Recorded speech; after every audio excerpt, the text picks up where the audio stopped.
Good morning and welcome to the judges, teachers, guests, and participants of FRSIS 2025. Now, I'd like to introduce our judges today. The chief judge is TS Dr. Siti Azrina binti Mubin, Assistant Professor, School of Computing, Asia Pacific University of Technology and Innovation, APU, Bukit Jalil.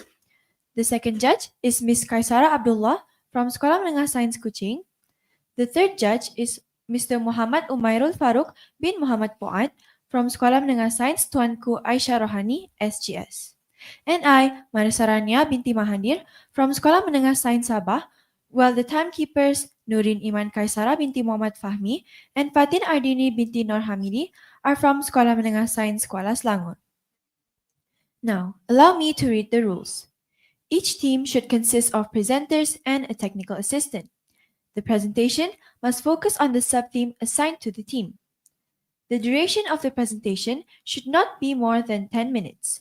The bell will ring once at the 9th minute and twice at the 10th minute. A question and answer session will be conducted after each presentation. Now, I would like to invite Sekolah Menengah Sains Johor to present.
Test.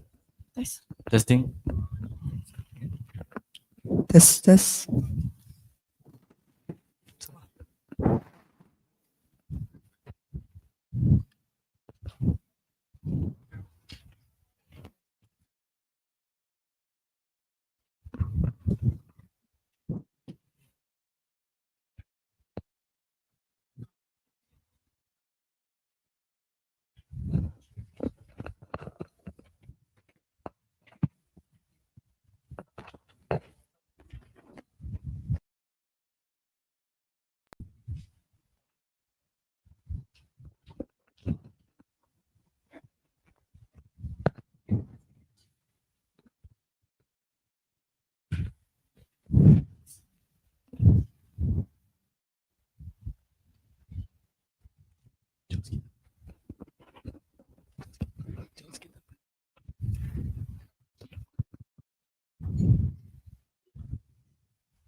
Let me just start off by saying that the topic we'll be discussing in the next 10 minutes might be uncomfortable for some, but we must keep an open mind in order to justify the truth.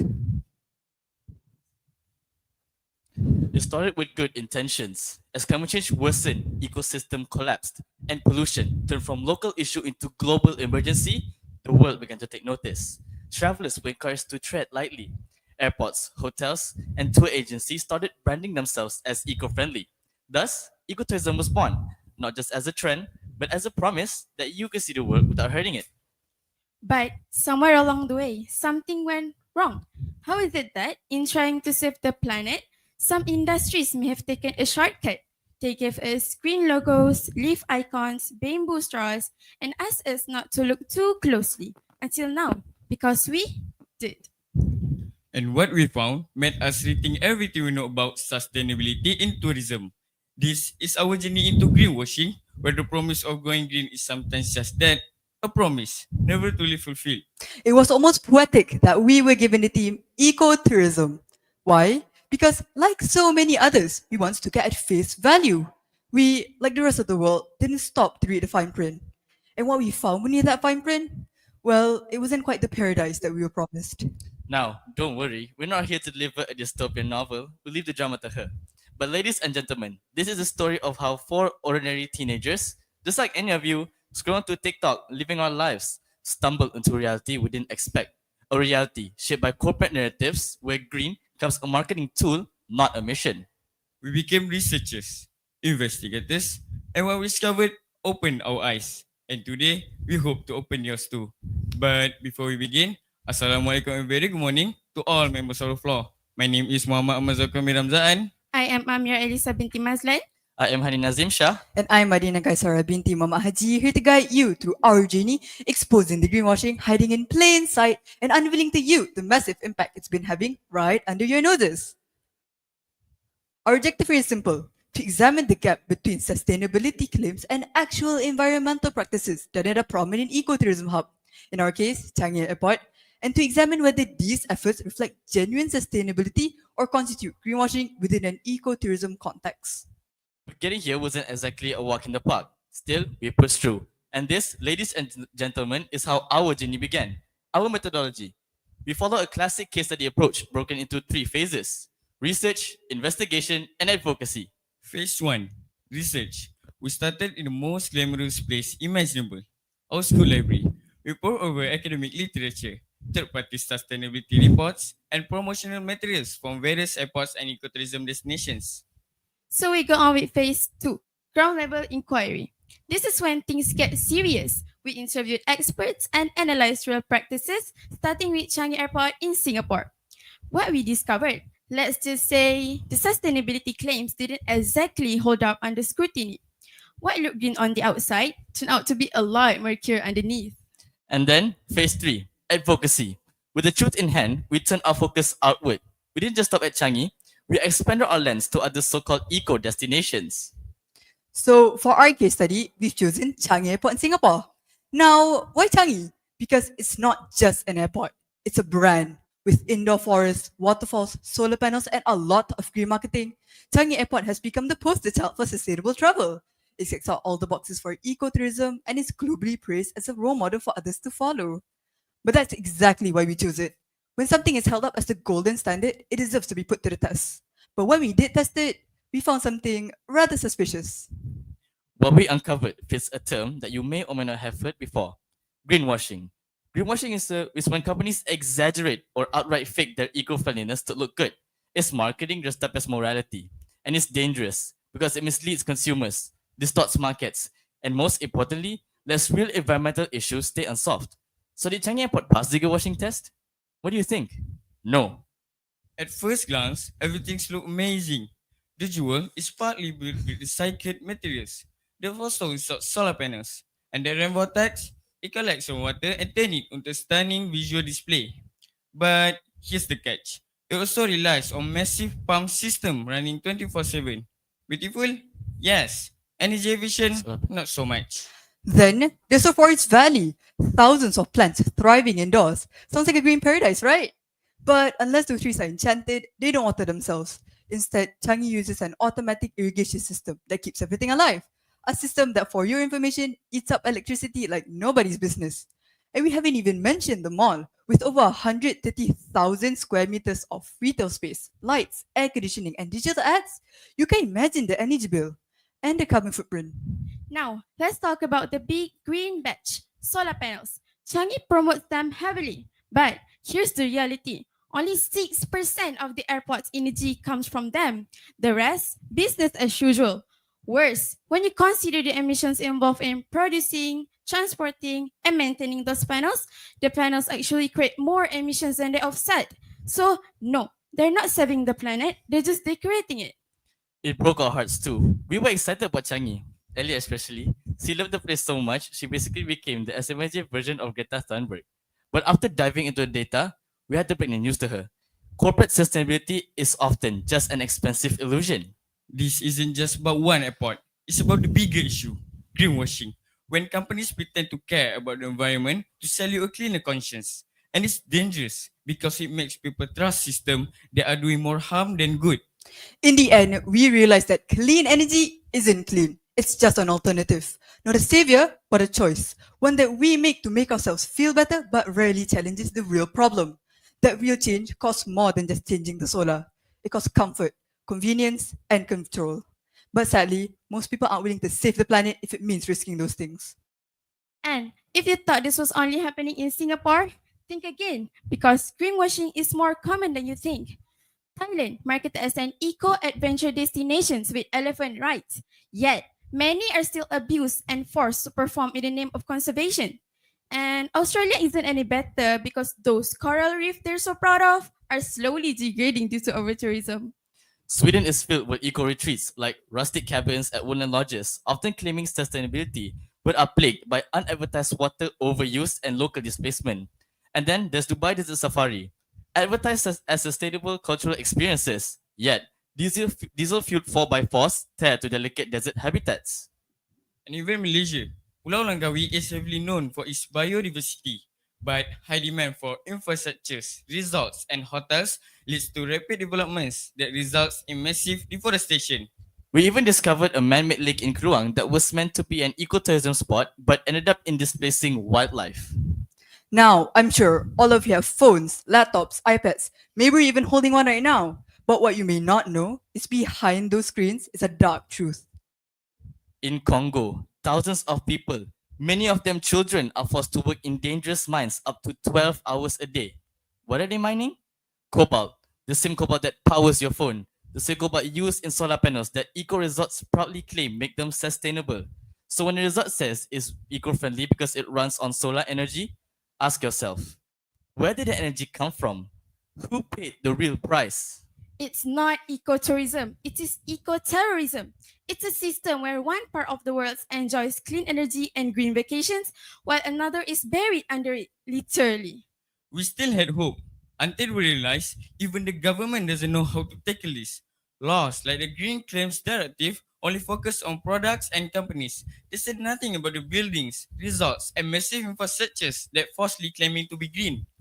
The truth is, greenwashing isn't just in the shampoo bottles on your shelf. It's in your phone, your house, the water you drink, and it's blinded us. That's why we're here to uncover the truth, to make you see what other people don't. Because change starts with awareness, and awareness starts with you. And now we reach the final phase, action. People shouldn't stay clueless, so we form an advocacy group to expose the truth behind greenwashing. Our first mission is to open people's eyes to the lies sold as eco-friendly, especially in places like Changi. We started small, schoolmates, teacher, our own community, but the ripple effects were real. Our second goal may sound bold. We want to stop greenwashing entirely. We know we're young, but change starts somewhere. We petition for stricter laws to cover buildings, infrastructures, not just products. We gather signatures from school residents to cover buildings and infrastructures. So To reveal today- the truth that was hidden in plain sight. So Sorry. today, we ask you, help us continue. Sign, support, and speak up. The world won't fix itself, but together, we might just stand a chance. Even though our presentation is standing right now, this isn't the end. It's only the beginning. And with that, thank you all for listening. And feel free to ask us any questions. Excited. Excited. Okay. I would like to invite participants to ask questions.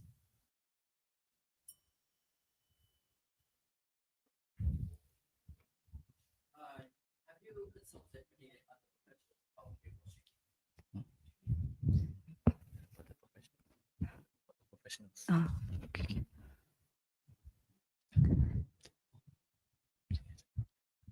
So we did mention that we did interview professionals.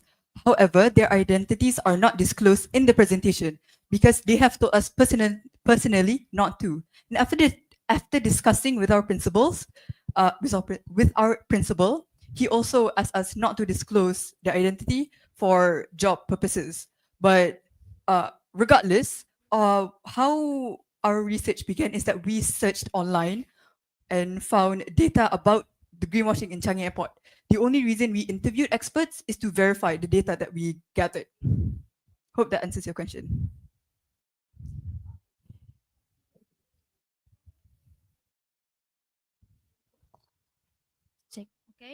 So in September 6, there is a point about empowering local communities and how does their practices at your research objective? Thank you. What? Can you repeat again? So in September 6, there is a point about empowering local communities and how does the practices at your research objectives? Is it clear? No, I'm sorry. There's a point about empowering local communities and your research objective is Changi Airport. So how does that empowering local communities is practices? Is it clear? Okay. Clear enough? Yeah, Yes. clear. It's Okay, clear. thank you. So, as we said, Changi Airport is recognized as an ecotourism spot. The feature, the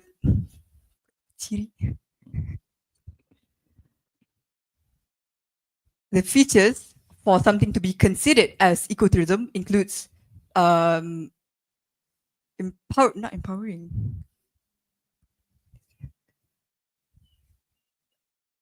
Preserving local communities. So Changi Airport is a sustainable infrastructure. And of course, there are many jobs there. So the local communities in Singapore are able to work there and contribute to ecotourism. Hope that answers your question. Thank you again.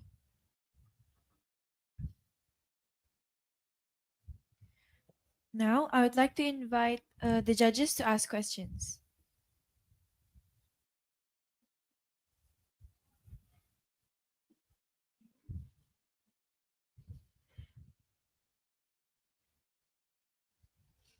Hello, can you hear me? Yes. Okay. In a layman term, in 2 minutes, can you summarize what is your research all about?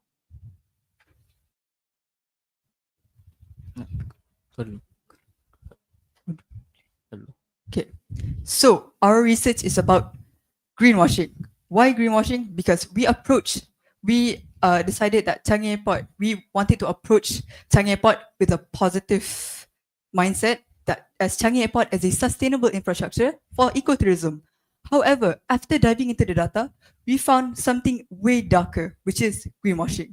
So our presentation focuses on greenwashing and its impacts and how we found greenwashing at Changi Airport. And we realized that greenwashing doesn't only happen at Changi, it also happens around the world, and it is a bigger issue. And if you were wondering about the data that to verify the research, we use this qualitative method, which is based on thematic analysis, where we look for patterns and to verify that Changi Airport showcases greenwashing is to cross-reference other patterns as well, such as we go to other places and we research on other places and found that the patterns on other places is similar to Changi Airport. That's how we verify our research. You are using qualitative or quantitative? Qualitative. Qualitative. Okay. All right. Thank you. That's all. Thank you. Thank you. Thank you for the interesting presentation, and thank you to all judges for your time.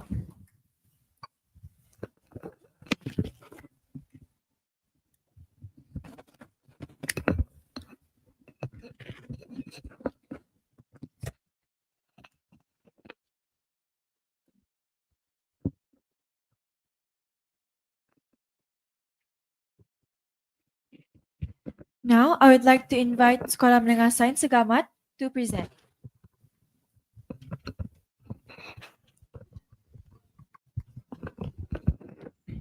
Hello. Okay. That's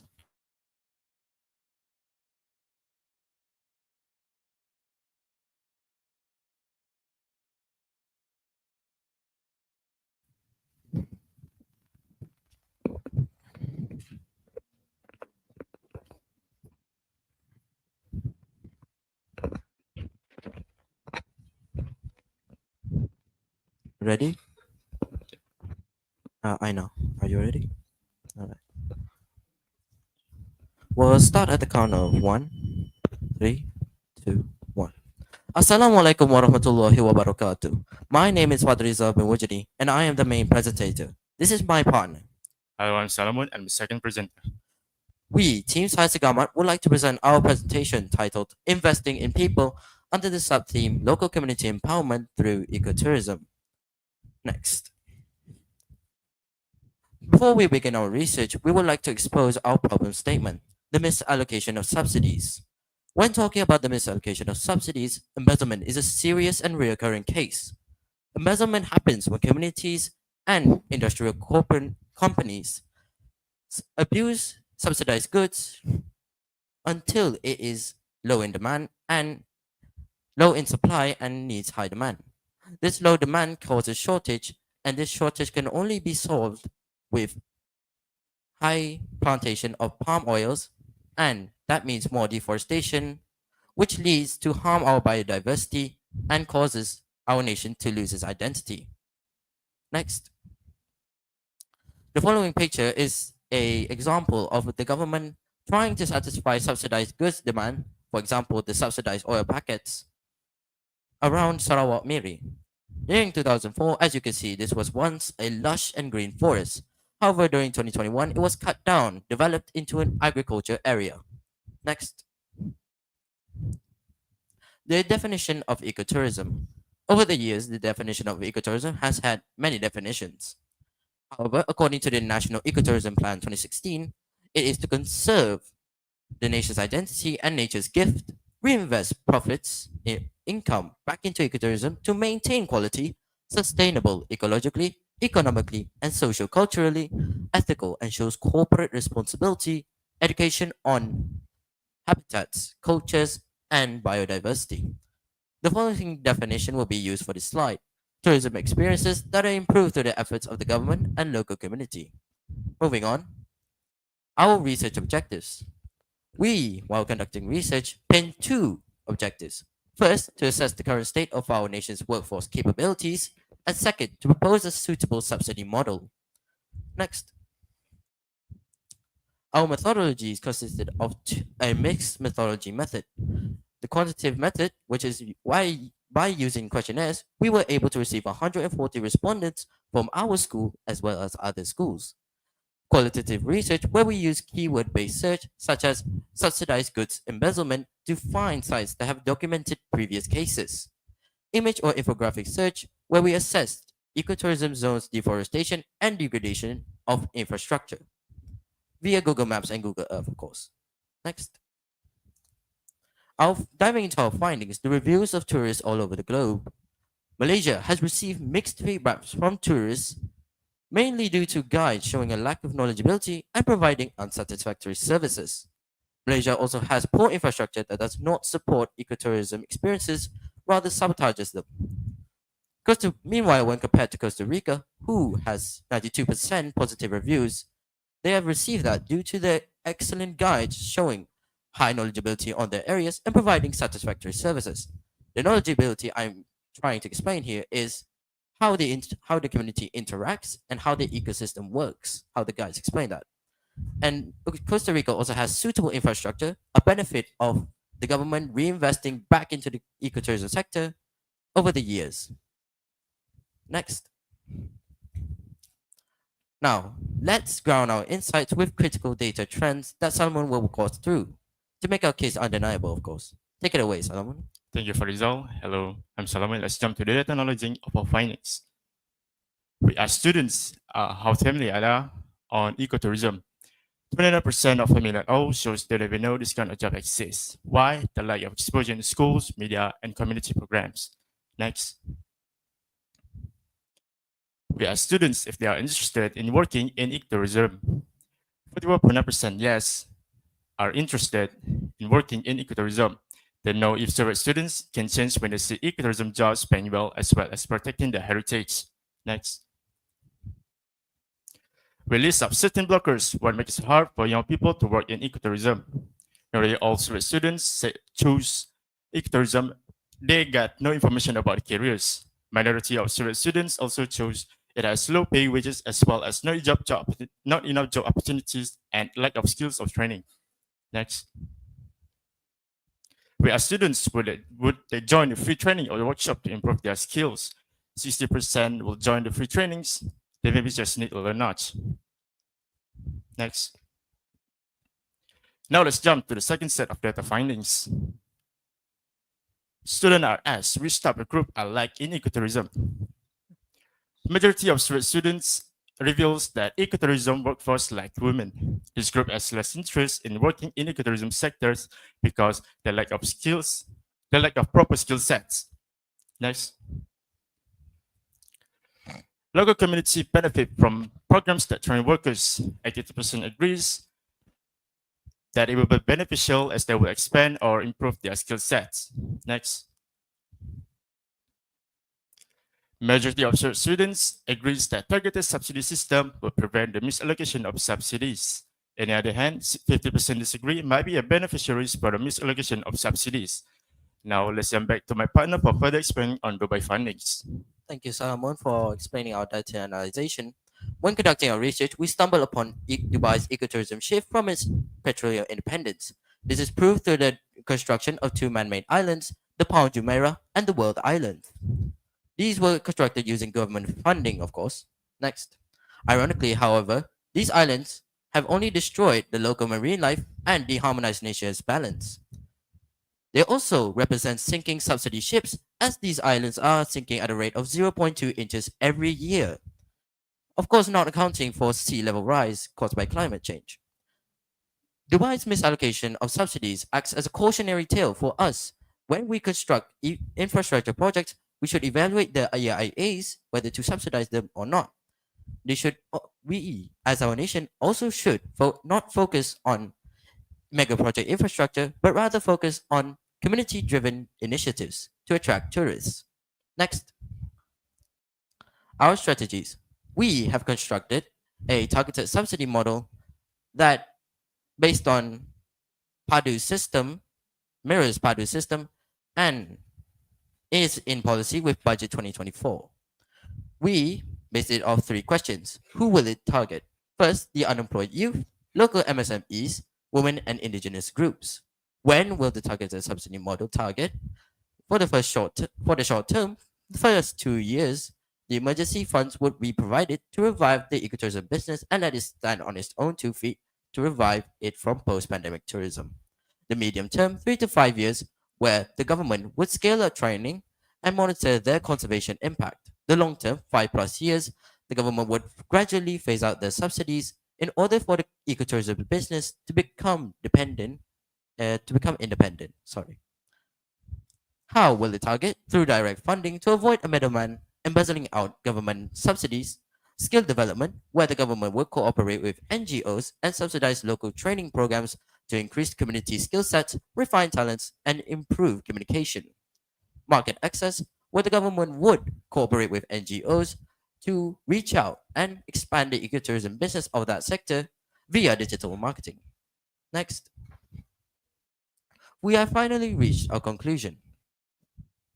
Stop subsidizing failure. The data is clear. Lake funds and top-down project destroy ecosystem while sustaining youth and indigenous wisdom. The fix, direct funding, local control, and rulers and accountability. No more rigged system, no more empty promises. Choose, build money or build futures. As rainforests won't wait, the unemployed youth won't wait. History won't remember the excuses, but rather those who act. Strive for the best. That is all from us. Thank you.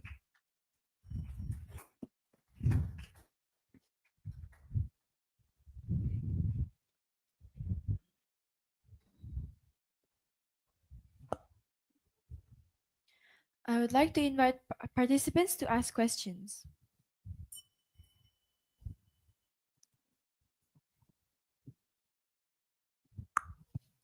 Assalamualaikum. I would like to ask you a question. How does the Dubai Island affects ecotourism? Okay, let's go back to the Dubai Island slide, please. Now, the Dubai Islands is actually constructed from seafloor sand. This can only be achieved or obtained if they use large infrastructure or instruments, such as large oil ships, to take the sand from the sea, the floor sea, and bring it up to the island of construction. This causes large pollution and deharmonizes the nature's balance. No, actually, it destroys the local marine life there when it digs up the seafloor sand. Does that answer your question?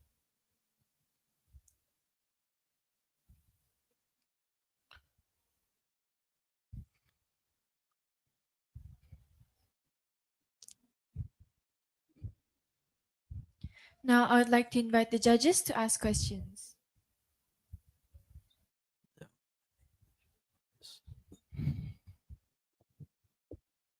Okay, good morning. I have one question. Okay, Yes. based on your findings, second finding, the Data analysis. Yeah. data analysis. Okay, you mentioned that 50% of women are not interested in ecotourism, right? And the reason was lack of proper skill sets. Okay, can you give at least 2 examples of that skill set? Skill sets. Well, physical labor for one, and second, possibly communication, as ecotourism has a lot of involvement of working with a lot of different groups of people. For example, indigenous people as well. Does that answer your question?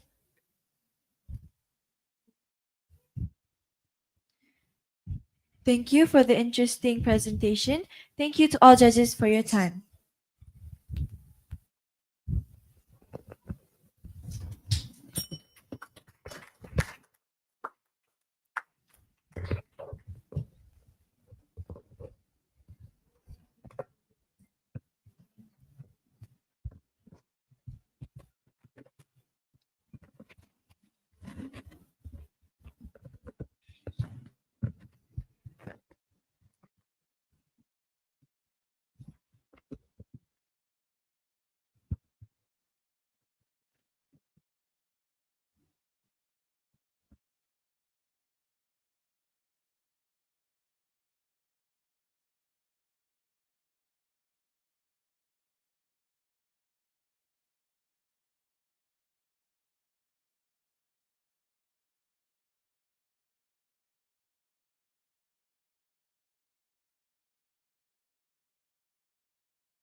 Respected judges, esteemed teachers, accurate timekeepers, and all the members of the floor.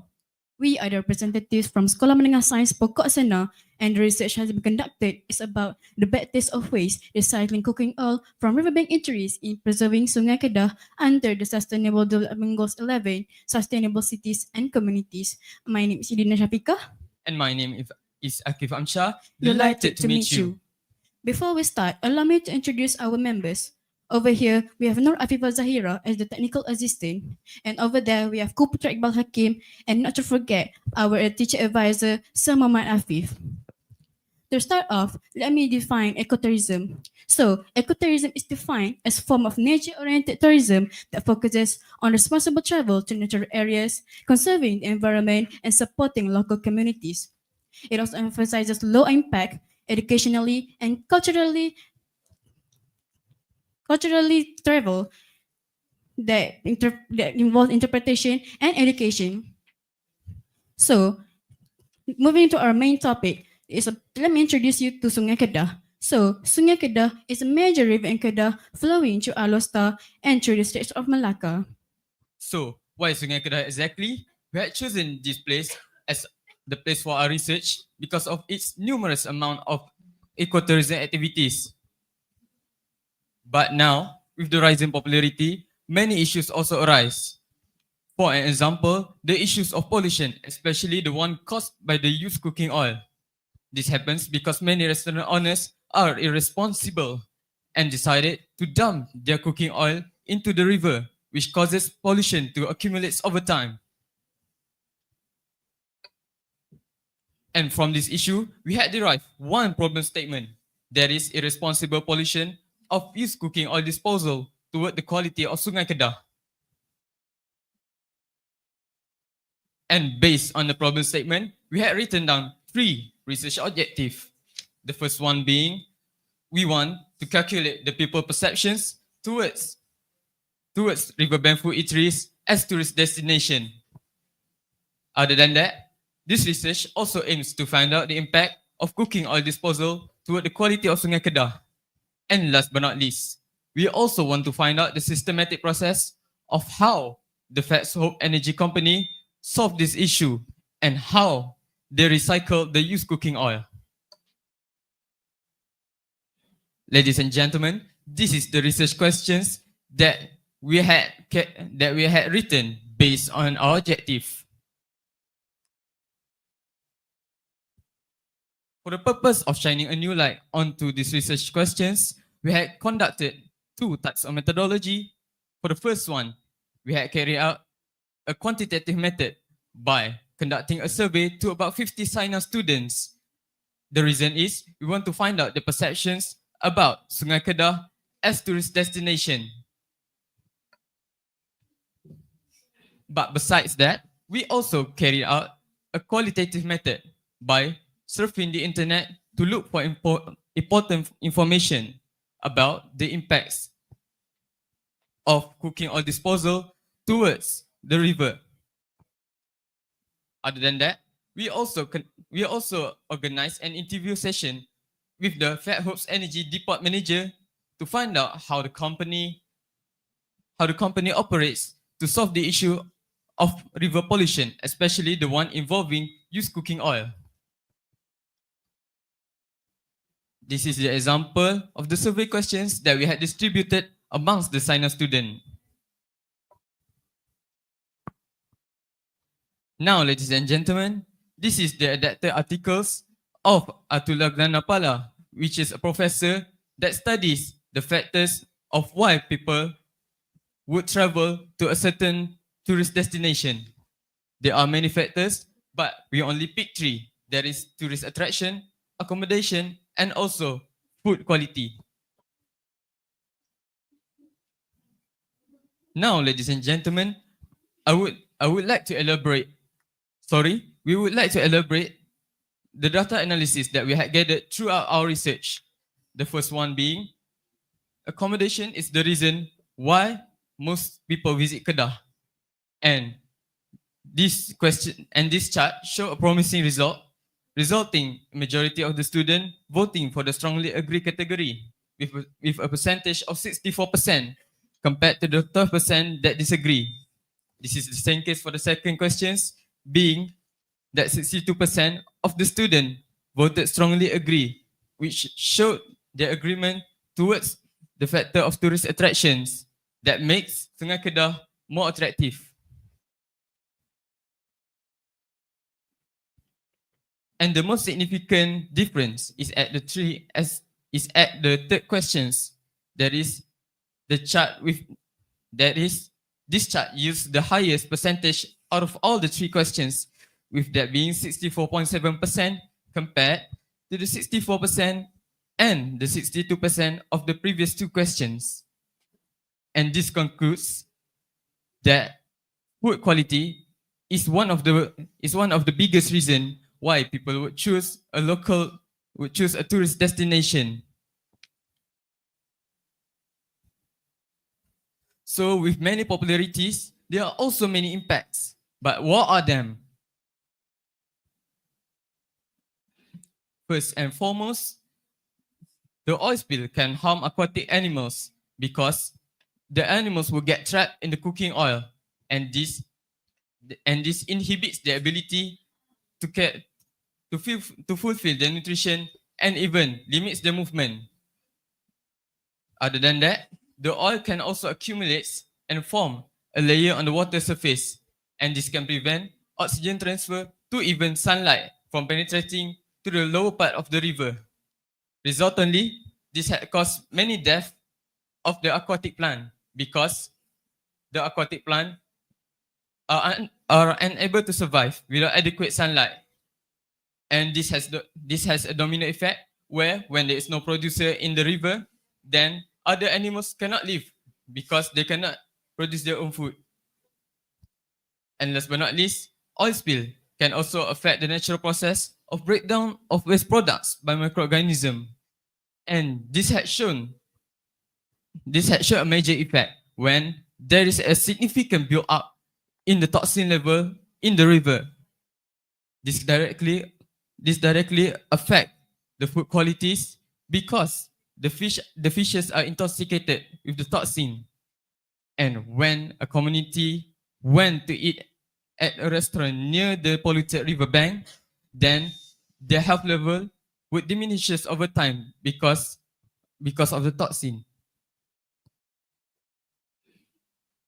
So with many problems, there is a solution. So what is the solution to this problem? But don't you worry. From our research, we had concluded that Fat Hope's Energy is the saving grace for Sungai Kedah. That being, Fat Hope's Energy is a company that focuses on collecting used cooking oil, or known as UCO, from their clients. Doesn't matter whether it's an individual or from a large restaurants. And they convert this used cooking oil into biodiesel.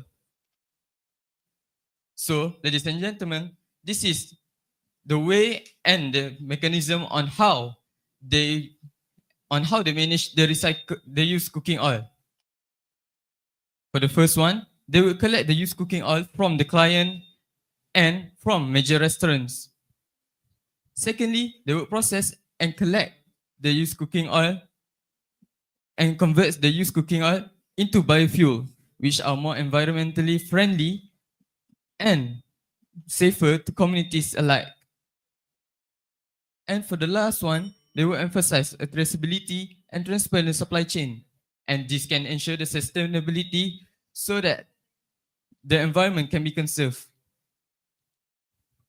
So we have conducted an internal interview session with Encik Amin, the depot manager of Fat Hope's Energy in the Northern Zone. With this interview, we have found that the Fat Hope's Energy contributes three ways to ensure a better life for the communities. Firstly, they have a loyalty app that works as a 24/7 vendor self-service mobile app that streamlines waste management requests and boosts service levels for commercial vendors. With this app, they can communicate with the vendors and they can collect the used cooking oil from the restaurants and thus convert it to a more sustainable fuel. Secondly, they aggregate used cooking oil to palm oil mill effluent. It is also an integrated platform that ensures responsible collection, certified traceability, and meaningful rewards. That is all from our research. Thank you very much.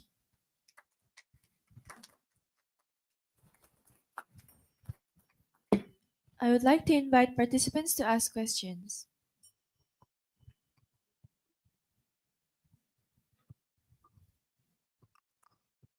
Okay, can you elaborate more on how Fat Hopes collect used cooking oil from their clients?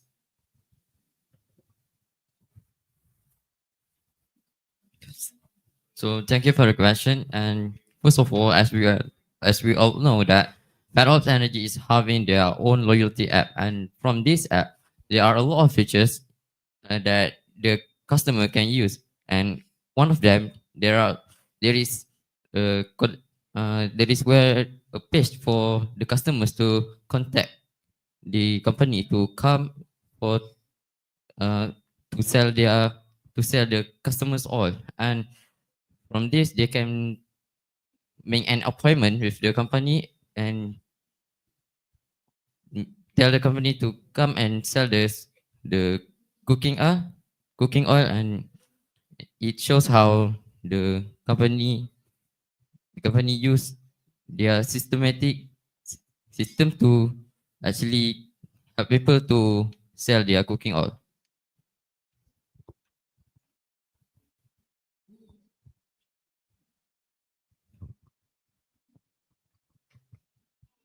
All right, first, your presentation is great, but we would like to ask you questions. As we all already know that Subteam 6 is connecting to SDG number 11. And how does your topic connect to SDG 11? And may you prove it. Thank you. Thank you for the questions. And we believe that our topics are related to the SDG 11 goal because Fat Hopes Company aims to create a more sustainable future, which helps both communities and the ecotourism. And this company also aims to reduce overall carbon emission from vehicles such as cars and to even airplanes. Does that answer your question? Now, I would like to invite the judges to ask questions.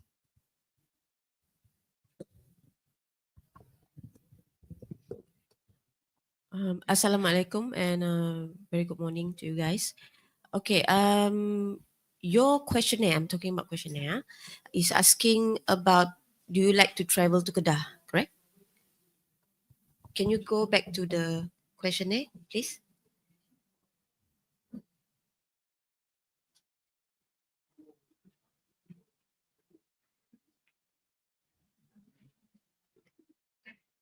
The questionnaire, no. Okay, this one. So your question is about why you visit Kedah, Sungai Kedah, is it? Or Kedah? Sungai Kedah. Sungai Kedah. Okay, but your samples, your respondent is coming from your school and students, correct? The students from your school. Yes. Yes. So can you please explain the reason why you choose the student as your sample respondent to respond to this kind of question, why they visit Sungai Kedah? That's it. Thank you for the question, ma'am. And we decided to carry out the survey at our school because when we asked the student, a lot of them had experience with Sungai Kedah, and they traveled to Sungai Kedah a lot of times. Does that answer your question?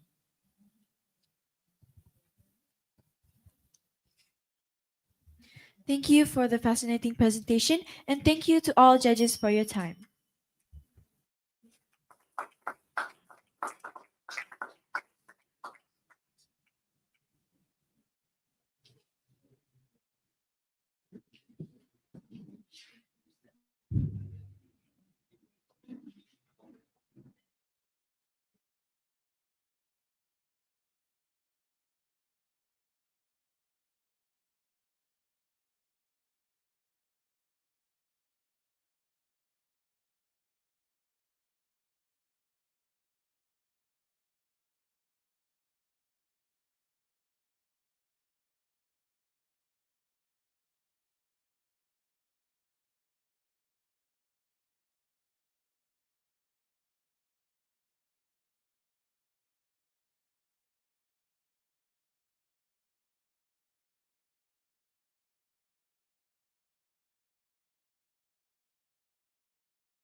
Assalamualaikum warahmatullahi. Now, I would like to invite SMA Purworejo, Indonesia, to present. Assalamualaikum warahmatullahi wabarakatuh. Warm greeting from us, SMA Negeri 1 Projo, Central Java, Indonesia. Unggul berkarakter mendunia. We are truly honored to be part of this event and to share our ideas with such inspiring audience from different places and different backgrounds. And we hope that you're all doing well and feeling just as excited as we are. So once again, thanks for being here. So now, let's set the scene with something you might see on your feed. You're scrolling through Instagram or TikTok and suddenly a video pops up. It shows a quiet village in Bali, clean streets, green gardens, beautiful traditional houses, and smiling local dressed in Balinese attire. And then the caption says, "This is Melawifornia village, one of the most cleanest village in the world." At first, you might think, wow, it's beautiful. But as you watch more, you will realize that there's something deeper going in here. This place isn't just a tourist spot, but a real life example of how communities living sustainably, where traditions and technology don't fight, but they actually support each other. And that brings us to today's topic, smart living in Penglipuran, a model for sustainable rural development. So we live in a time where technology is growing so fast. It changes how we live, how we talk to others, and how we do simple things every day. That's why it's important not just to think about what we use, but how we use it. Are we using technology in a way that respects our culture and our environment? As a part of society that keeps changing, we will always have a culture. That's a big part of who we are, our stories, our beliefs, and our way of life. But what happens when culture and technology come together? Can they work well side by side and supporting each other instead of competing? Because in real life, we often see that one becomes stronger than the other. In fact, according to 2021 report by UNESCO, there are more than 1,000 cultural sites around the world are at risk, mainly because globalization, fast urban development, and the lack of digital preservation. So, hearing that really made us stop and wonder, is it actually possible for culture and technology to work together? We believe the answer is yes, because technology isn't just about machines or data, but it's also about how to make life easier. And in today's world, there are growing idea called smart living. Alright, before we dive deeper, we would like to introduce ourselves first. Hello, my name is Nomi Azalia, and these are my colleagues. There's Cikita Sukma Ataya, and then Shalom Yunik Aletea, Raihanal Safinatul Husna, and also our mentor, Mrs. Rani Suchana Devi. And today we would like to take you on a journey to one special place called Penglipuran Village in Bali. And we will focus on how smart living and ecotourism supports SDG number 11, sustainable cities and communities. So, what exactly do we mean by smart living? Well, it's about using smart technologies to make daily life safer, more comfortable, and more meaningful. And believe it or not, many communities have actually been practicing this for years, using local knowledge and creativity, even if they never called it smart living. One great example of this wisdom in action is in Penglipuran Village. Penglipuran Village, located in Bangli, Bali, has existed for over 700 years and is rooted in traditions dating back to the Bangli Kingdom. Because of its unique cultural values, the Bangli local government officially declared Penglipuran a tourism village in 1993. Since then, it became recognized as one of Bali's most charming destinations, offering a peaceful, green, and culturally rich village atmosphere. Ladies and gentlemen, now you may be wondering, what makes this small Balinese village so well known around the world? So the answer is AIDS. Let's take some closer look at some real life example of Penglipuran. So the first, they have a virtual tour website. So people from around the world can explore Penglipuran through VR. No need for plane tickets. They can watching ceremonies or even looking for Balinese homes. And they also develop and manage an official website of Penglipuran, including directions, booking services, and many more details about Penglipuran. It's showing how the community embracing digital tools. And they also have well-structured waste management that we will explain later. So the question now is, how has smart living helped Penglipuran position to be a model for sustainable rural development? And to answer that, we take a qualitative approach using often to describe or define some phenomenon. And in our case, we collected data through local and academic articles, local media sources, and also some documentation of national and international awards. And we only focus on three main points. The first, how has smart living changed daily life in Penglipuran? The second, how does smart living empower the local community? And the last, how has smart living support local economic growth? So, how has smart living changed daily life? In many ways, smart living has helped shape Penglipuran into a more forward-thinking community. Even something as simple as waste is managed with great care. The village uses the 3R principle: reduce, reuse, and recycle, separating the waste into organic and non-organic categories. The organic waste is turned into compost, while the non-organic waste is sent to a waste bank each month. But of course, efforts like this can't happen alone. They need the support of the whole community. And that brings us to our next point, community strength. For example, in Penglipuran, after families sort their trash, the PKK women collect it once a month and sell it to the waste bank to be recycled. Instead of keeping the money, they use it to support local events and community projects. So, what does this really mean for the village? It helps reduce the pollution, improves the recycling, and also supports the local economy. In Penglipuran, smart living isn't just about high technology, it's about using the local wisdom to help build a more efficient village. On top of that, it also attracts eco-conscious tourists. That also means more income while saving money by reducing waste and energy use. All right, to keep this going long term, we suggest 3 practical steps. The first one is provide ongoing training program for the communities. This includes skills like digital literacy, ecotourism, and entrepreneurship, so locals can grow without losing their culture. And then the next one is support local SMEs, local through the direct sellings. When the tourists buy products straight from the makers, the local family benefit directly, and it's good for income, good for pride, and also good for sustainable tourism. And then the next one is create clear tourism regulations, because clear rules are needed to avoid the conflict, to protect the environment, and to manage revenue fairly. And looking at all of this, Penglipuran is a great example of how sustainable rural development can really look like, because it includes everyone, always look way to improve, and also inspire the other village to believe that traditions and technology can all work together. And if you look closer, Penglipuran is not only appreciated in Indonesia but also around the world. In 2023, it was named by the best village tourism by the United Nations World Tourism Organizations. And this village has even won the Kalpataru Awards twice for its care for the environment.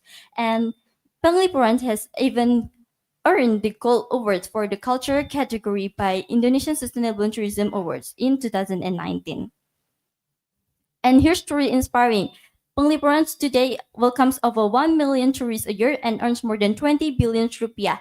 And that's showing us that technology and culture are not just good values but also good business. So finally, Penglipuran teaches us that protecting our environment, preserving our culture, and growing the local community can all work together. So before we close our presentation, we'd like to leave you something to think about. Penglipuran Village is more than just tourist destination. It's a breathing, living example of what's actually possible when culture and technology comes together. It teaches us that smart living isn't only about advanced tools or digital system. It's also about us, the people, the value, the proud community that stay to its root while still moving forward. And we believe if Penglipuran can do it, the other villages, the other cities, or the other areas around the world can too. Because the small steps, when taken together, can lead to big changes. We hope this presentation has sparked new ideas and inspired all of us to see sustainability not as a challenge, but as an opportunity to protect what we love, improve how we live, and to make sure the next generation inherits not just technology, but also wisdom, culture, and care. So now, we'd like to ask you, what kind of future do we want to live in? And more importantly, what can we do even in small steps to help build that future starting today? So that's all from us. Thanks for your time and attention, and we will be happy to hear your thoughts or answer any questions you may have. Thank you. Now, I would like to invite participants to ask questions.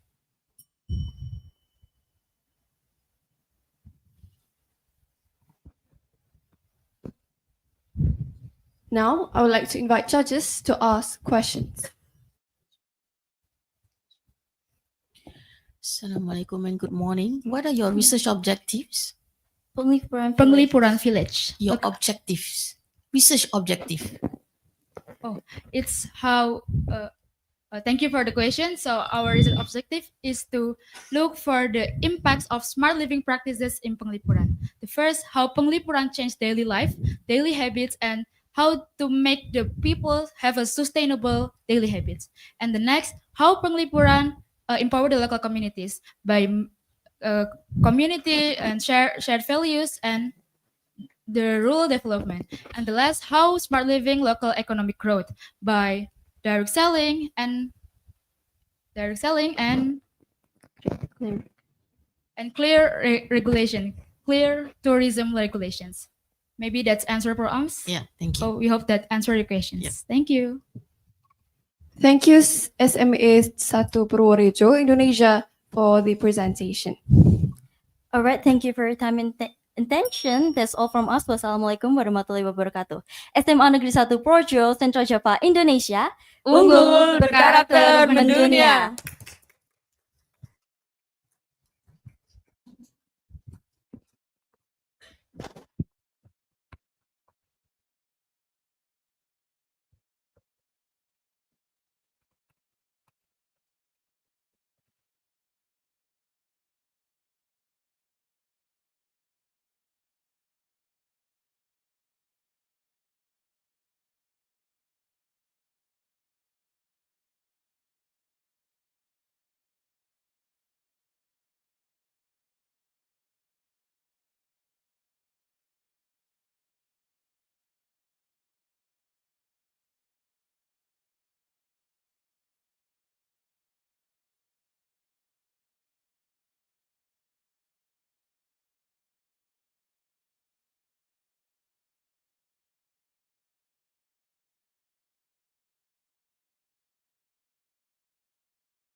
Berasrama Penuh Integrasi Kubang Pasu to present.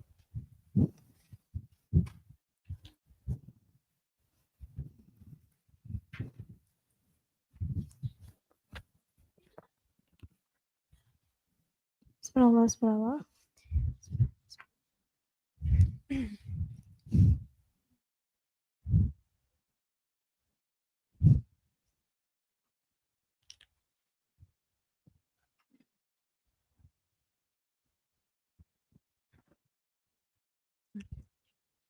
Ladies and gentlemen, what if your hotel stays did not only make you feel good, but also did good? Presenting Harmony in Hospitality, Smart Living meets Ecotourism Practices at Derata Langkawi. Assalamualaikum and a very good morning, I bid to respected judges and everyone here today. I'm Noha. And I'm Alicia. Together with our teammates Umar and Mikael. Under the guidance of our teacher advisor, Ms. Nozafarni Nurizan, we are from SPP Integrasi Kubang Pasu. To begin with, post-pandemic has seen many types of tourism such as ecotourism, health tourism, cultural tourism, and agritourism, which have been developed to attract more tourists. When it comes to challenges in tourism this year, back in January, the Star reported a number of challenges such as equality and inclusivity and environmental sustainability. In our single case study, we focus on the Derata Langkawi, which is the only green hotel in Kedah, nestled in the heart of a 10-million-year-old rainforest at Datai Bay, Langkawi. The resort was opened in October 1993 and has 121 rooms, suites, and villas. For your information, the resort has a sustainability program called Datai Pledge, which has 4 pillars: pure for the future, fish for the future, wildlife for the future, as well as youth for the future.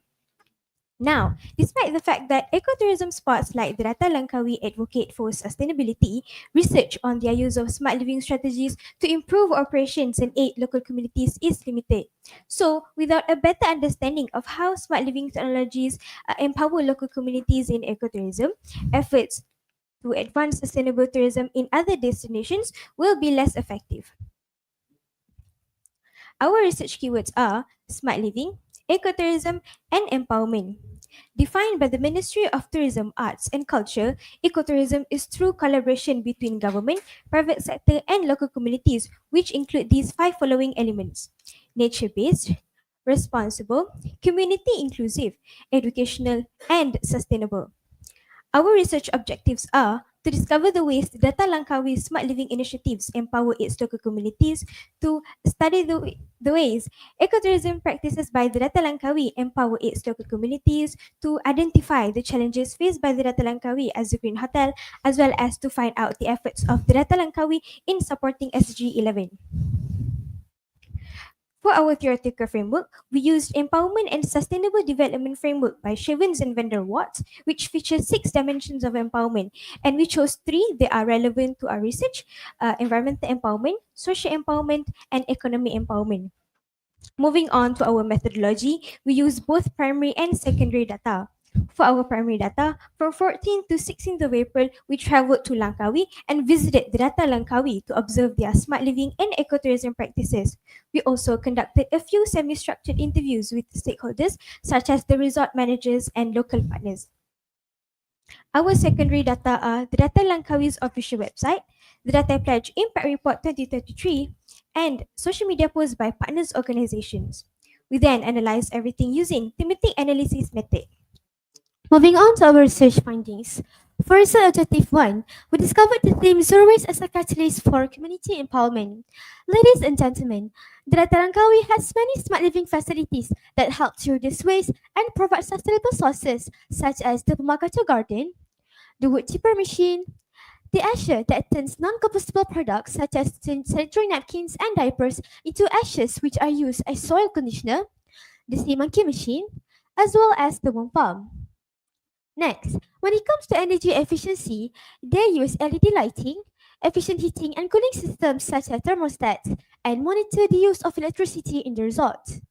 When it comes to sustainable sourcing, they source the ingredients from local farmers and fishermen.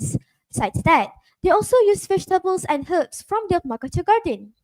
Lastly, in order to use water efficiently, wet level filtration method is used to allow extra treatment and responsibility discharge. Thanks to this extensive and ongoing sustainability efforts using smart living facilities, they managed to create green job opportunities, such as the manager of the Ratai Pledge. On the other hand, the Ratai Langkawi promotes a sustainable lifestyle among the staff to benefit the environment, including initiatives like daily voluntary beach cleanups. Next, moving on to our research objective 2, we discovered the theme Strengthening Local Societies Through Ecotourism Practices. Ladies and gentlemen, as a guest at the Langkawi, you are welcome to join a number of exciting activities and experiences such as upcycling workshops, be a beekeeper, as well as a day out with dolphin researchers.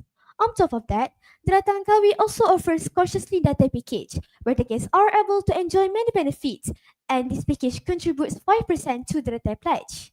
To highlight one, let's take a look at Pure for the Future pillar. When it comes to Pure for the Future pillar, the aim is to reduce carbon footprint and waste to support locals through sustainable initiative. This pillar has partnered up with the Kashalaf project.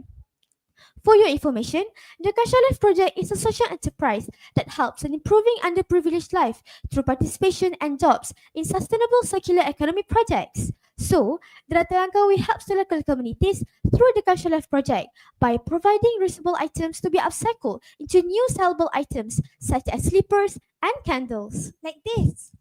When it comes to economic empowerment, the Langkawi supports circular economy for locals to get income. On the other hand, by providing the resort waste to be upcycled into new items, the resort is able to encourage the Kashalaf project environmentally and socially as they support a social enterprise for a good cause. Now, let's meet Geng Bersih Kampung, locally known as GBK. Geng Bersih Kampung is a community space in Kampung Bandar Puteh that offers underprivileged youth with education on life skills and values. The Langkawi provides funds to GBK to conduct the activities. Now, let's hear from the founder of GBK herself, Madam Zoraida Mitisana Abidin, about the Langkawi's impacts on them. We would like to thank Datai Pledge for helping us to realize our dream. Actually, we started with like zero, and now we have gone so far, like beyond our wildest imagination, because now we have our rumah kita, where we can get the volunteers to stay and help us with the garden, plus teaching English to the kids. And our dapur kita before this, we have our cooking class every Friday 9 to 10, and then the children have now, they can cook at home. The parents say they can cook nasi goreng, they can, a few of them, the parents say good feedback. As for Objective 3, with the theme balancing growth and sustainability, there are two challenges that are faced by the Langkawi. The first one, in order to build and maintain partnerships, the Langkawi involves their partners actively in the hotels program. Secondly, the Data Pledge program was launched in 2018 as an effort in balancing luxury with sustainability. For Research Objective 4, we discovered the theme Synergizing Community and Environmental Goals for Sustainability. When it comes to Target 11.4, they participate actively in nature conservation activities as well as consistently invite local artisans to conduct workshops at the resort. Next, Target 11.6, their smart living and ecotourism practices helps reduce the environmental impact of Langkawi. Along with that, for Target 11.7, they contribute funds to organizations outside the resort, such as Geng Bersih Kampung and Eco Schools. Next, for Target 11.8, through the Data Pledge program, the Langkawi consistently support Ladas regional planning through partnership with local communities, such as NGOs and artisans. Lastly, for Target 11.B, aside from using smart living and ecotourism practices in order to reduce the impacts of climate change, the Langkawi sets up the coral reef nursery to rehabilitate injured coral reefs. Now, let's look at how harmony and hospitality at the Langkawi looks like. When the guests enjoy smart living facilities and ecotourism experiences at the resort, they automatically contribute to the Data Pledge that support Eastern Channel into empowering local communities through different types of empowerment under its 4 pillars. To sum up our findings, the Langkawi empowers its local communities through smart living and ecotourism practices by creating green jobs, supporting circular economy, cultural heritage, environmental restoration, and waste reduction. The Langkawi faces challenges in partnerships and aligning guest expectation with sustainability goals. It is dedicated to SDG 11 as a leading ecotourism destination. To conclude, this study highlights how smart living initiatives and ecotourism practices can integrate economic growth with the social and environmental responsibility to empower local communities and advance sustainable tourism. For future research, we recommend a similar study to be carried out focusing on other hotels with sim- with sustainability programs similar to Data Pledge, for example, the Dana Langkawi with Dana Care program. And these are our references. Thank you. I would I would like to invite participants to ask questions.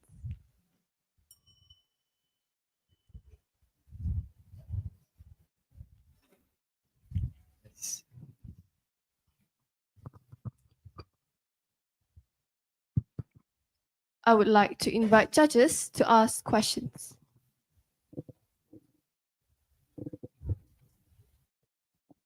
Assalamualaikum and very good morning to all. Can you please further explain a bit about what do you mean by green jobs in your slide? Yeah.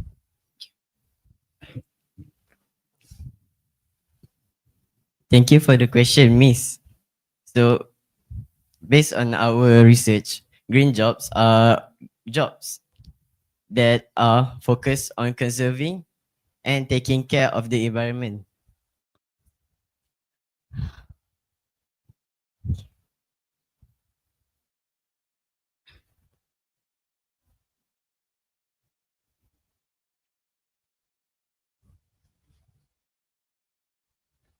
Do you have problem statement?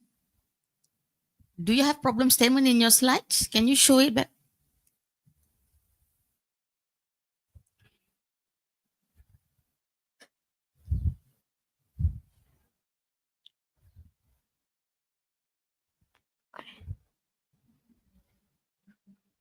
This one. Most of your resources from journal or new or website. Your reference sources. Most of our references are from newspapers and official websites. None from journal or conference paper? No. Yes, we did, but we mostly focus on newspapers. Okay, all right. Thank you. Thank you, Sekolah Berasrama Penuh Integrasi Gubang Pasu, for the presentation.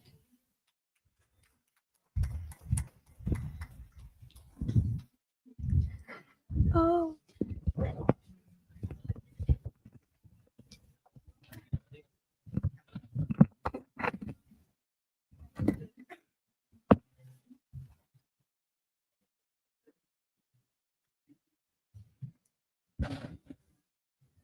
Sultan Alam Shah.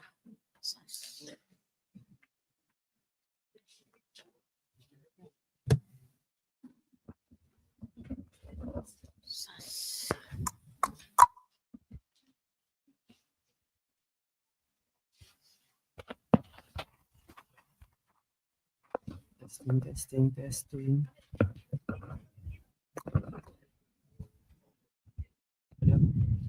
Thank you. Hello. Testing 1, 2, 3. Now, I would like to invite Sekolah Sultan Alam Shah to present.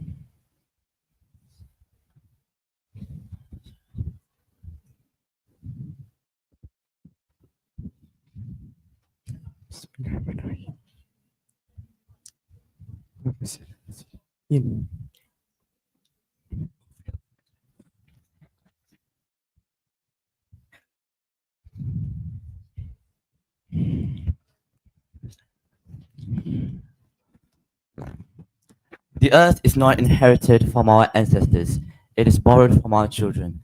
There comes a time in every generation we must do what is not easy, but what is right. In the face of climate change, global warming, we believe that time is now. As young people and future leaders, we must ask, are we taking the right steps towards a sustainable future? Assalamualaikum and a very good morning to our fellow team members, colleagues, esteemed panel of judges, and the distinguished audience presented on this majestic floor. My name is Ian, the presenter. Alongside me is Ryan, the moderator, Umar as the tech assist, and Anas, the rapporteur. We proudly represent Sultan Alam Shah School, and we welcome you to our theme, Navigating Ecotourism, Navigating Challenges, and Shaping a Sustainable Future. Urbanization, the transformation of underutilized areas into urban centers. This is a defining trend of the 21st century. While it has accelerated economic growth and technological advancement, it has also brought about significant and, in many cases, irreversible environmental consequences. As we all know, urbanization contributes heavily to global warming, primarily through greenhouse gases emissions from transportations, industries, and also energy consumption. Additionally, the decline in green spaces in urban areas may reduce the nature's ability to regulate the climate. To counter these issues, the United Nations introduced Sustainable Development Goal 11, which aims to make cities and human settlements inclusive, safe, resilient, and sustainable. Cities have made great strides into achieving this goal by introducing ecotourism or sustainable tourism initiative. This is done by implementing the natural environment around us into the tourism industry. In Singapore, attractions like Gardens by the Bay and Pulau Ubin highlight how urban spaces can be transformed into green tourism hubs. Well, meanwhile, in the Galapagos Islands, they help preserve the island's natural fragile ecosystems and rare species such as the giant tortoise and also marine iguanas. Tourism here is not just designed for only sightseeing, but it's also to educate visitors about conservation and also how to coexist with nature. However, ecotourism itself is not without its challenges. Poorly managed ecotourism activities may have negative consequences on the environment. In some cases, it advertently leads to the erosion of local cultural identity, as traditional practices may be commercialized or altered to cater to tourist expectations. Furthermore, ecotourism can place strain on on fragile ecosystems, especially when there's a lack of proper regulation. Not only that, another issue is the low impact on local communities. In many, the benefits, while the while tourism generates revenue, it often do not reach the local residents. In many cases, external businesses dominate the industry, leaving locals with low minimal income. Lastly, a lack of education and awareness about the environment among tourists and also local community members may undermine the very meaning of ecotourism. Without proper understanding about the environment, without proper understanding of the environment, well-meaning efforts can turn counterproductive, causing harm instead of fostering sustainability. So you must be wondering, how can we solve this problem? Many parties have come up with many ideas on how to solve this issue, but we think that by incorporating smart technologies into the ecotourism sector, we can avoid the problem that comes with ecotourism. Our sentiment is also shared by His Excellency Khalid Jassim Al Midfa, who is the chairman of the Sharjah Commerce and Tourism Development, who said that smart technologies are a big, major component in enhancing the ecotourism. Furthermore, we also wanted to explore how can local communities use these technologies to create content, and what impact does this have on their involvement in the ecotourism. While the objectives for this research are to explore how local communities engage with these technologies and to assess how this participation influences their involvement in ecotourism. But first, before moving on to our research, we must know what exactly are smart technologies. Smart technologies are generally advanced digital tools or systems designed to make processes more efficient, interactive, and responsive. Smart technologies we'll be incorporating in our project is QR codes, augmented reality, and share rights. These technologies are practical because they've already been used and proven effective in famous tourist sites such as Singapore, which has introduced QR codes in Cloud Forest as a part of visitor experience to promote sustainable and interactive tourism. This goes deeper engagement without the need for printed materials or large physical signage. Meanwhile, in the Galapagos Islands, QR codes are used to provide eco-friendly, paperless material that provide information about wildlife, conservation efforts, and also guided trails. This can support sustainable ecotourism while protecting fragile ecosystems. To put our ideas into action, we structured a program called Nature Without Footprint to evaluate how smart technologies can enhance tourism experiences while empowering local communities at ecotourism sites. To ensure a comprehensive understanding, a mixed method research approach was adopted, combining both qualitative and quantitative data collection techniques. Interviews were conducted with tourists as a focus group, while questionnaires were distributed to local community members. The implementation phase began with the integration of smart technologies on ecotourism sites. QR codes and augmented reality content were embedded with interactive, environmentally focused content. We also had the share ride feature, which promotes carpooling among tourists to reduce carbon gas emissions on the road. Crucially, the interactive content within the smart technologies was created by local communities. This approach not only increased their involvement in the ecotourism industry, but also encouraged community empowerment within them. Before content creation began, pre-test questionnaires were administered to local participants. To assess various factors such as their willingness to engage themselves in ecotourism and their level of understanding about the environment. To measure these responses more accurately, we used a Likert scale to track the changes in perceptions before and after the implementation of smart technologies. Following the development and implementation content created by the local communities, post-test questionnaires were given to the same participants to measure any changes in their attitudes or awareness as a result of their involvement in the project. At the same time, the same tourists were involved in the project were interviewed to gain deeper, more qualitative insights about their experience with their smart technologies during their tourist experiences. Following the research, the results revealed a significant positive impact. By comparing the pre-test and post-test results, we found that it aligns with our initial hypothesis and the local community feels more involved in the ecotourism industry. The local community also feels that the ecotourism has more benefits than they thought. Notably, there was a 50% increase in environmental awareness among local respondents who participated in the project. The findings from tourist interviews were equally encouraging. Tourists expressed a deeper understanding of the current environmental issues and valued the opportunity to learn directly from the local perspective. Many noted that the smart features such as interactive QR codes and augmented reality made learning about the area's culture and history more engaging and fun. Overall, tourists describe feeling more connected and involved through the community-driven content provided at the ecotourism site. So before continuing my presentation, I would like to invite the judges and the audience to try and scan the QR code in front here. This is the prototype in the app that we built in collaboration with Apple Augmented Reality Composer.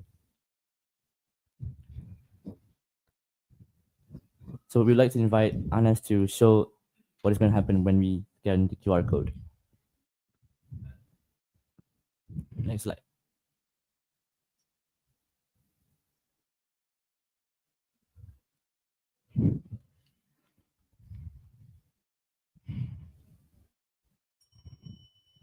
So to continue my presentation, so was our research a success? We strongly believe that our research is a big step towards enhancing ecotourism. From our findings, smart technologies manage to create a space where visitors can immerse themselves in ways they couldn't before to learn about the environment. For example, our ride-sharing app. Our ride-sharing app, which promotes the activity of carpooling that reduces carbon emissions. Our QR code, when scanned by tourists, provides access to highly informative videos, infographics, and local stories, all produced by the local community themselves. Moving on to augmented reality content, it allows tourists to experience the sites in ways they could never before. By using their smartphones or tablets, they could view cultural landmarks and also see 3D models of endangered wildlife in their natural habitats. This made learning experience more immersive and more emotionally engaging. AR transformed information into interaction, making complex issues like biodiversity loss and also global warming much more easier to understand and connect with. To conclude, we believe that the wider implementation of smart technologies are important for every ecotourism sites around the world, because we believe that by bridging the gap between nature and innovation, we can create a sustainable future. Thank you so much.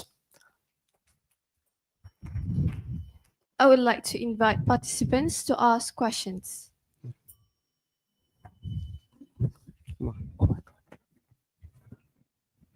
So, as you said in the presentation, that local that smart living may have some consequences, like the risk of local culture being erased. So, my question is, what can we do as young people to still implement smart living in a community without erasing the culture and all of its values? Is it clear enough? Yes. Thank you. So the content that is implemented in the smart technologies will be created by local communities. So as young people, we must research on the topic of our local culture or our local environment to make better content about the smart technologies, and we will make sure that this content is accurate to the local perspective. Does that answer your question? Thank you. Hello. So I just have one question. The QR you showed just now was more to iOS, and my friend here who is using an Android cannot access it at all. So how do you tackle that? So currently is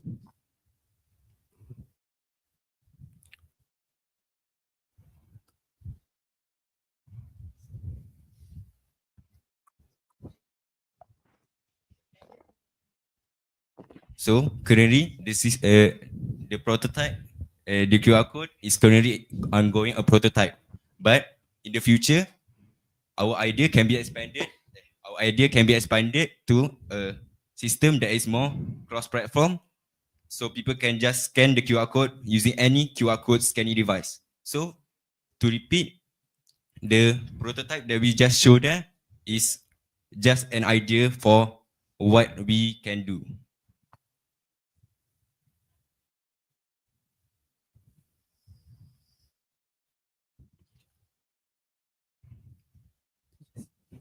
I would like to invite judges to ask questions.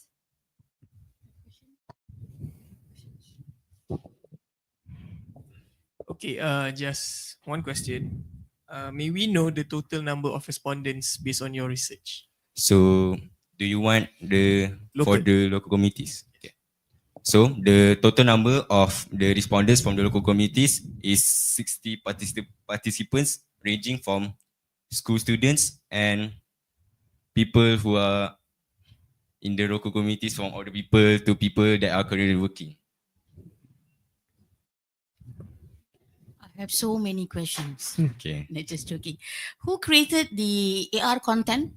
Since we are Apple Distinguished School, we have workshops that teach us to create augmented reality content by ourselves. So our reporter Anas created the AR model of the plant that we showed earlier in Reality Composer and Apple app. So we then put the content into the QR code. So the software used is Reality Composer. Reality Composer. Okay, good job. Thank you. Thank you so much. Thank you, Sekolah Sultan Alam Shah, for the presentation.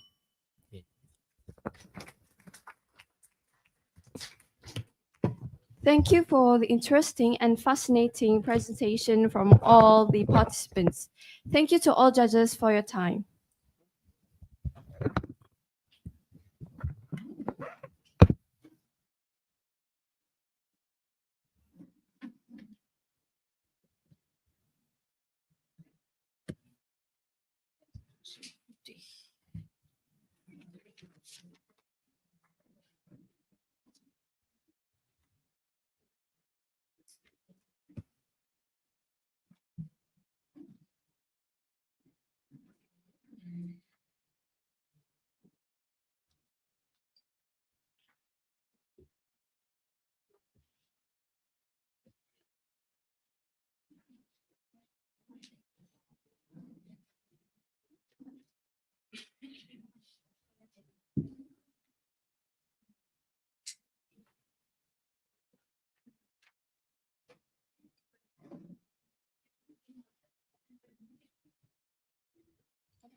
Finish. Oh, okay.